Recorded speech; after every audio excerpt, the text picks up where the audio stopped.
بسم اللہ الرحمن الرحیم، السلام علیکم۔ میں ہوں سلمان دورانی، آپ یوٹیوب فیس بک پر ایکس دیکھ رہے ہیں۔ خواتین و حضرات، یہ بیانیہ تو بڑھ گیا ہے کہ عمران خان ڈر گیا ہے۔ عمران خان جو ہے اس نے ہار مان لی ہے، وہ کمزور پڑ گیا ہے، اس نے ڈیل کر لی ہے، اس نے عوام کی جو ساری امیدیں ہیں اس پر پانی پھیر دیا ہے، اور عوام جو سمجھ رہی ہے کہ عمران خان انقلابی بنا ہوا ہے، عمران خان جو ہے وہ اندر ڈیلیں کر رہا ہے، اندر کوئی ڈیل ہو گئی ہے۔ انہوں نے سمجھا تھا کہ شاید عمران خان نواز شریف ہے جو کہ اندر یہ تمام چیزیں کر سکتا ہے، لیکن ایسا نہیں ہے۔ آج جو عمران خان کا اقدام ہے، اکانومسٹ جریدے کے اندر انہوں نے جو ایک کالم چھپوایا ہے، اس نے اس پورے بیانیے پر پانی پھیر دیا ہے، یہ بیانیہ واڑ دیا ہے۔ اور آج جو چیزیں جن چیزوں کی طرف عمران خان نے توجہ دلوائی ہے، اور بہت سخت اور ہارش چیزیں، کچھ چیزیں مجھے بھی فلٹر کر کے آپ کو بتانی پڑیں گی،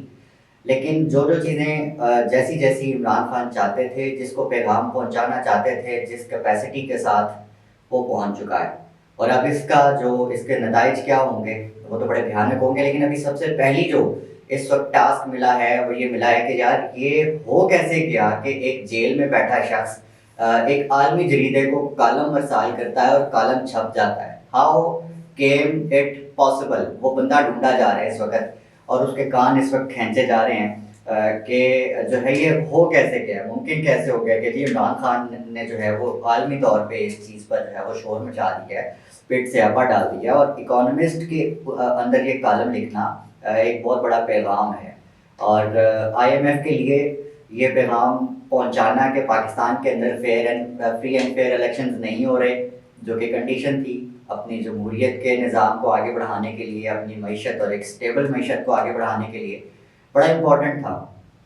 وہ کچھ نہیں ہو رہا تھا۔ وہ چیزیں آئی ایم ایف تک پہنچانی بڑی ضروری تھی، پہنچ چکی۔ آگے کیا ہوگا، اس چیز کا سب سے زیادہ پرابلم کس کو ہے، وہ اب کس بیانیے پر آنے لگے ہیں۔ یہ اب سے کچھ دیر بعد، مطلب کہ 8 سے 11 بجے تک یہ چیز چل رہی ہوگی کہ عمران خان نے الیکشن ملتوی کرانے کی سازش کی ہے، اور اب یہ عالمی سازش ہے۔ ہم نہ کہتے تھے کہ یہ یہودی سازش ہے اور اس کے پیچھے جو ہے وہ یہودی میڈیا ہے، تو اس کو بھی میں کلیئر کروں گا اس ویڈیو کے آخر میں۔ پہلے ان چیزوں کا احاطہ کر لیتے ہیں، خان صاحب نے آج کہا کیا اور کس کس کی درگت بنائی ہے۔ سب سے پہلے تو انہوں نے کہا کہ یہ جو بیٹھے ہوئے ہیں محسن نقوی صاحب اور کاکڑ صاحب کی جو انٹرم گورنمنٹ ہے، اس کی تو کوئی حیثیت نہیں ہے، قانونی حیثیت نہیں ہے، کانسٹیٹیوشنلی دے آر انلیگل، کیونکہ ان کے آنے کے بعد یہ دیور باؤنڈ ٹو کے بھی انہوں نے 90 دن کے اندر کرانے ہیں الیکشنز، لیکن انہوں نے الیکشنز نہیں کروائے۔ تو سب سے پہلے تو انہوں نے ان کو سائڈ پہ کیا کہ یار ان کی تو کوئی حیثیت نہیں ہے، یہ سائڈ پہ ہو جائیں، چلو ہٹو بچو سائڈ پہ ہو جاؤ۔ الیکشن کمیشن کی طرف آئے کہ الیکشن کمیشن نے اپنی شروع سے ہی ایک یک طرفہ روش سے پاکستان تحریک انصاف کو یہ بتایا، بلکہ پورے ایک الیکٹورل پروسیس کو جو ہے وہ ڈاؤٹ میں ڈال دیا۔ پہلے تو ہمارے لوگوں کے جو کاغذات نامزدگی ہیں وہ جمع نہیں کروائے گئے، وہ مسترد کر دیے گئے، اور پھر مختلف ہیلے بہانے کر کے ایک پارٹی کو نشانہ بنائے رکھا جس کا نام پاکستان تحریک انصاف ہے، اور پھر جب تنقید کرتے ہیں تو پھر توہین الیکشن کمیشن لگا کر ہم پر کیسز لگائے جاتے ہیں، اور پھر ہمیں جو ہے وہ ڈیمونائز کرنے کی ہر طرح کی کوشش الیکشن کمیشن کی طرف سے کی گئی۔ تو جب منصف ہی یہ کرے گا تو پھر ہم اس ادارے سے کیا ایکسپیکٹ کریں، یا پھر اس گورنمنٹ سے کیا ایکسپیکٹ کریں جس نے فری اینڈ فیئر الیکشن کرانے کا ٹھیکہ اٹھایا تھا، وہ اس وقت بیٹھے ہوئے ہیں۔ خان صاحب نے جو سب سے امپورٹنٹ بات کی کہ اسٹیبلشمنٹ اس وقت مجھے اس پوری پولیٹیکل ڈائیگرام سے نکالنے کی مکمل ارادے ہیں ان کے، کوشش میں، اور کیوں ہیں وہ بھی خان صاحب نے چونکہ ڈے 1 سے جو بیانیہ پکڑا ہوا تھا اس پر آج بھی قائم ہیں کہ اسٹیبلشمنٹ کو بیک کر رہا تھا امریکہ، اور اس بات کا انہیں پتہ تب چلا جب ان کی جو گورنمنٹ ہے وہ ایک عدم اعتماد کے اس پہ نکال دی گئی، اور بعد میں پتہ چلا کہ جنرل باجوہ جو ہے وہ اس ساری سازش کو بیک کر رہے تھے، اور پورے سیاستدان جو ہے وہ ان کے اس میں۔ اچھا، جو سب سے امپورٹنٹ بات خان نے وہ آج بھی اس انٹرویو یا وہ اس بات پر قائم ہے جو کہ ٹرمپ کے ساتھ بیٹھ کے عمران خان نے دہرائی تھی، اور وہ یہ کہی تھی، بلکہ امریکہ میں بھی جس وقت پاکستانی کمیونٹی سے جب وہ خطاب کرے تھے کہ ان کو ہمارا شکریہ ادا کرنا چاہیے، ان کو پاکستانیوں کا شکریہ ادا کرنا چاہیے جنہوں نے سو کالڈ امریکہ کی وار اینڈ ٹیرر کے نتیجے میں 70 سے 80 ہزار پاکستانیوں نے اپنی جانیں قربان کی ہیں، اور اس شکریہ کہنے کی بجائے آپ ہم پہ چڑھائی کریں گے تو یہ ہمیں قابل قبول نہیں ہے۔ اور دوسری جو امپورٹنٹ بات کہ میں جو کہتا تھا کہ ایک آزاد خارجہ پالیسی ہونی چاہیے، مجھے اس کی قیمت ادا کرنی پڑی اپنی گورنمنٹ کو ٹاپل کروا کر، اور جو اصل بات ہے وہ یہ تھی کہ جس بات پر اصل غصہ چڑھا وہ تھا کہ یہ کون ہوتا ہے ہمیں ایبسولوٹلی ناٹ کہنے والا۔ یہ وہی شخص ہے جس نے پاکستان کے اندر امریکہ کو دوبارہ اڈے دینے سے انکار کیا، اور یہ اس چیز کا عمران خان صاحب نے آج کے کالم میں دوبارہ ذکر کیا کہ مجھ سے کہا گیا کہ آپ اڈے دیں گے، تو میں نے ان کو کہا ایبسولوٹلی ناٹ، کیونکہ ہم لوگ اب خطے میں اب دوستی چاہتے ہیں، we are friends of all, ہم کسی کی پراکسی نہیں بننا چاہتے۔ اسی سائفر کیس میں خان صاحب نے کہا کہ جی مجھے انہوں نے بند کیا ہوا ہے، اور اس پوری سازش میں آج مجھے جو ہے وہ ٹریزن کے کچھ ایسے مقدمات کا جو سامنا ہے جو جن کی بنیاد پر جو ہے ہماری گورنمنٹ ٹاپل کی گئی۔ سائفر ایک حقیقت ہے، اور سائفر ایک ایسی حقیقت ہے جو ایک پاکستان میں گورنمنٹ ٹاپل کرنے کے لیے کسی غیر ملکی سازش کا حصہ پاکستان کا ایک اہم شخص بنا، اور یہ چیز گورنمنٹ جو ہے وہ عدالتوں میں پروون بھی ہے۔ یہ پچھلے ہی دنوں ایک کیس کے دوران خان صاحب کیس سے متعلق ایک معصوم کا کمپلیمنٹ کچھ لوگوں کو لڑ گیا تھا۔ اچھا، بڑی امپورٹنٹ بات یہ کہ خان صاحب کی گورنمنٹ ٹاپل ہونے کے بعد خان صاحب کا آرگومنٹ ہے کہ پہلی بار پاکستان کی تاریخ میں عوام کسی شخص کے لیے کسی گورنمنٹ کے جانے کے بعد احتجاج کے لیے اتنی بڑی تعداد میں باہر نکلے، زیادہ تر خواتین، اور جو سب سے بڑا انڈیکیٹر تھا عوام کے مزاج کا وہ یہ تھا کہ جو گورنمنٹ تو چلی گئی، اس کے بعد جو ضمنی انتخابات تھے، مطلب کہ 37 ٹوٹل انتخابات ہوئے، اس میں سے 28 نشستیں پاکستان تحریک انصاف کا لے جانا عوامی مزاج جو ہے اس کا ایک بڑا واضح انڈیکیٹر تھا۔ خاص طور پہ یہ بھی، اور دوسرا یہ کہ اس وقت پاکستان تحریک انصاف کے ساتھ جتنی خواتین ووٹرز اور سپورٹرز کا جو ایوریج ہے وہ کسی اور پارٹی کے ساتھ نہیں ہے، اور عالمی طور پر یہ جو ایوریج دیکھی جاتی ہے کہ کسی بھی پارٹی کی مقبولیت کتنی ہے، اس میں خواتین کی جو ایوریج ہے وہ ضرور شامل ہوتی ہے۔ تو پاکستان تحریک انصاف از پریویلیجڈ کہ اس کو پاکستان کی جو خواتین ووٹرز کا جو ایوریج ہے وہ ایک اچھا خاصا ان کو سپورٹ کرتا ہے۔ یہ چیز آپ ان کے جلسوں میں بھی دیکھ سکتے ہیں کہ جو ان کے جلسے میں جو خواتین کی شرکت ہوتی ہے وہ ایک اچھی خاصی تعداد میں آپ دیکھ سکتے ہیں، جس پر نواز شریف صاحب نے پچھلے دنوں جملے بھی کسے کہ جو ہے ہمارے جلسوں میں جو خواتین ہیں وہ ناچ گانا نہیں کرتی۔ تو یہ تو ایک مینٹالٹی ہے، یہ ایک مینٹالٹی نہیں ہے بلکہ یہ ایک ہار کی تسلیم ہے۔ نواز شریف صاحب کو شاید 3 بار وزیر اعظم بننے کے بعد بھی یہ چیز سمجھ نہیں آئی کہ جو پاکستان کے اندر جمہوری نظام رائج ہے اور جمہوریت کو پریکٹس کرنے کے لیے ان بیانیوں سے ہمیں آگے آنا ہوگا، بلکہ ان بیانیوں کو ہمیں خود کو سپورٹ کروانا چاہیے، ہمیں خواتین کو پارٹیسپیٹ کروانا چاہیے پالیٹکس کے اندر، ان کو انکریج کرنا چاہیے، بجائے اس کے یہ لوگ ڈسکریج کرتے ہیں۔ یہ پلیٹ فارم صرف اور صرف عمران خان نے دیا عوام کو، خواتین کو، اور آج جو پاکستان تحریک انصاف کی خواتین کے ساتھ ہو رہا ہے جیلوں کے اندر، بہت بڑی تعداد اس وقت بھی جو ہے وہ جیلوں کے اندر سفر کر رہی ہے، جس میں خدیجہ شاہ جو ہیں وہ بھی جیل سے باہر آئی ہیں، اس کے علاوہ صنم جاوید ہیں، طیبہ ہیں، اور مختلف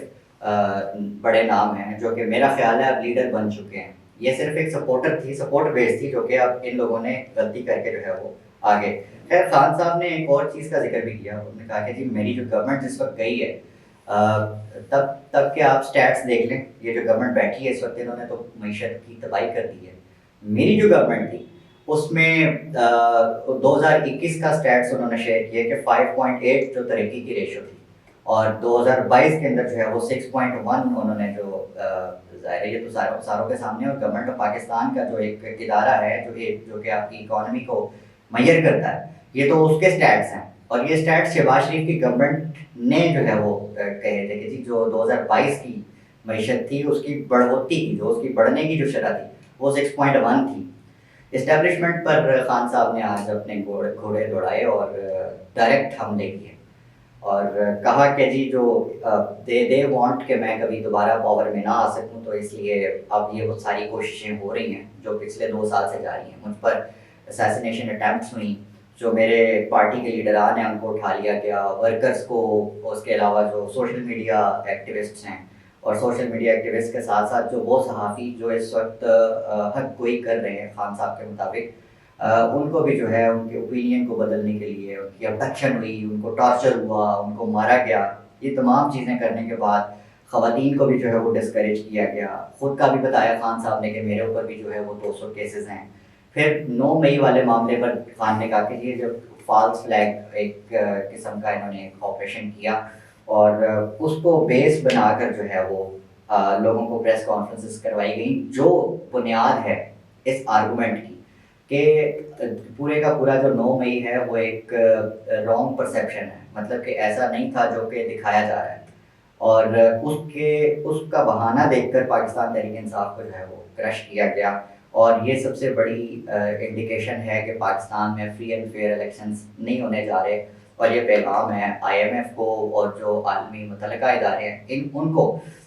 کہ دیکھیں پاکستان میں جہاں جمہوریت کے تقاضے پورے کرنے کی باتیں ہوتی ہیں عالمی طور پر، پاکستان میں اس کا ریورس گیئر لگا ہوا ہے. تو وہ ان تمام چیزوں پر عالمی اداروں کو پاکستان کو پوچھنا چاہیے، جس پہ پاکستان نے خود کانٹریکٹ سائن کیے ہوئے ہیں کہ ہم ان جمہوریت کے تقاضوں کو پورا کریں گے ڈیجیٹل دور میں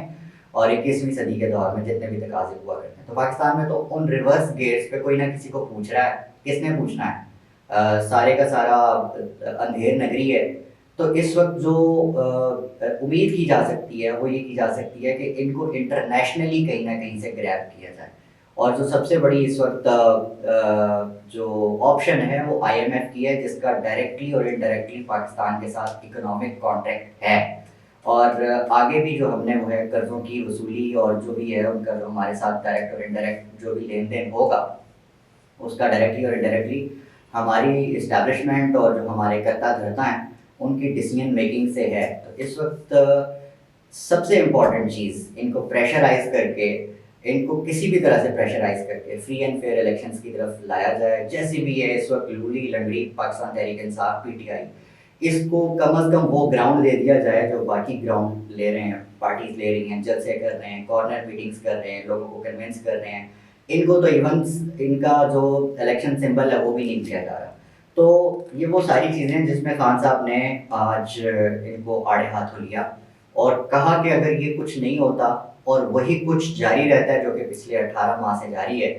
اور اب جو ہے وہ وقتاً فوقتاً بڑھتا جا رہا ہے، تو پھر انہوں نے اس الیکشن کو ایک فارس الیکشن بولا، اس الیکشن کو ایک ڈیزاسٹر بولا اور کہا کہ یہ وہ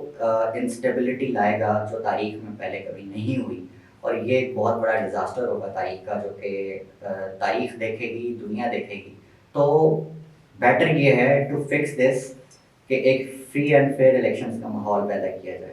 وہ والا جو ابھی بیانیہ جس پر یہ ڈسکس کرنے لگے ہیں کہ خان صاحب اس بات پر آئیں گے، جی خان صاحب نے یہ سازش کر دی کہ جی عالمی طور پر جو ہے خان صاحب اب چاہتے ہیں کہ الیکشنز پاکستان میں نہ ہوں یا پاکستان میں جو الیکشنز ہیں وہ ڈیلے ہو جائیں. تو ایسا کچھ بھی نہیں ہے. خان صاحب نے صرف اتنی ڈیمانڈ کی ہے کہ فری اور فیئر الیکشنز ہوں اور بالکل جسٹیفائڈ ہے. اس وقت کوئی بھی نیوٹرل آدمی اس چیز کی حمایت کرے گا کہ وہ دیکھ کر بتا سکتا ہے، کوئی اندھا بھی، کہ جی کس کو کتنی فیلڈ دی جا رہی ہے. PTI کو جس طرح دیوار سے لگایا جا رہا ہے وہ ناقابل قبول ہے. اور اگر چیزیں اسی طرح چلتی ہیں تو یہ بالکل ناقابل قبول ہوگا عوام کو بھی، اور